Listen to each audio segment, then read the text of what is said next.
This episode is just going to be a generic episode about life in the West and what you can experience as an LGBT person.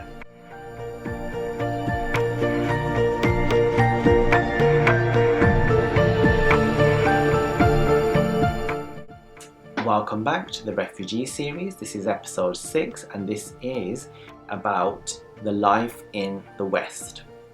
I want to remove all misconceptions and I want to give positive hope as well. So let's start by removing misconceptions. I want you to know that just because you come to the West, which is known as a safe country, it doesn't mean that your life will be perfect. There is xenophobia, which means a dislike towards foreigners in the West at the moment. There's racism because of that, and a lack of wanting migrants or refugees in the country because they are seen as the root of problems and issues by some, and therefore some people do not want them here, especially if they're Muslim. There's a lot of Islamophobia, and there's a load of movements to get rid of people who are coming here. So you might experience people who do not embrace you with open arms and want you out. So you might experience that. Also, on top of that, if you're not educated or you don't speak the language of the country you're moving to, you might find it difficult to get a job or to progress to higher pay. You might obviously can do education and can learn once you're here, so that's a good thing. The other positive things is that there are LGBT rights in the West. So the West, when I talk about the West, that would be America, United States of America, Canada, UK, Europe, Australia, New Zealand. Yeah. So in those countries, and you can also say Japan and South Korea perhaps. But anyway, in those countries, you do have a legal system which usually allows gay marriage. There's trans rights, there's LGBT rights all in total.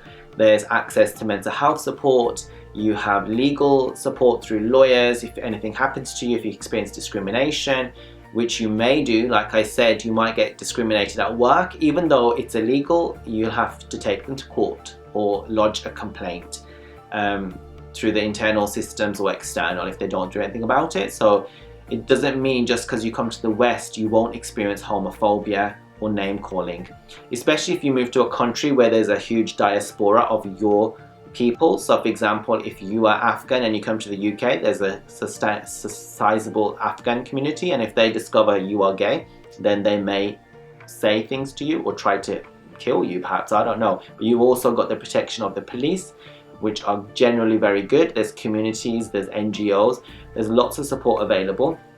If you're young, you can get free education up until the age of 18. Otherwise, there's a lot of education. If you're on, if you can't work, you get benefits, you get money, you get food, you get housing, and you can get basically the education to improve your language skills.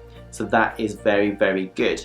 However, like I said, there is a negative perception at the moment of refugees and asylum seekers in the West, that they're just coming here for getting a better life or money, and they shouldn't be here because space is being taken up and resources, and our schools and education system and medical systems are being overrun and overburdened. So there is that misconceptions, and there is racism, and you can experience still homophobia, transphobia, biphobia, etc.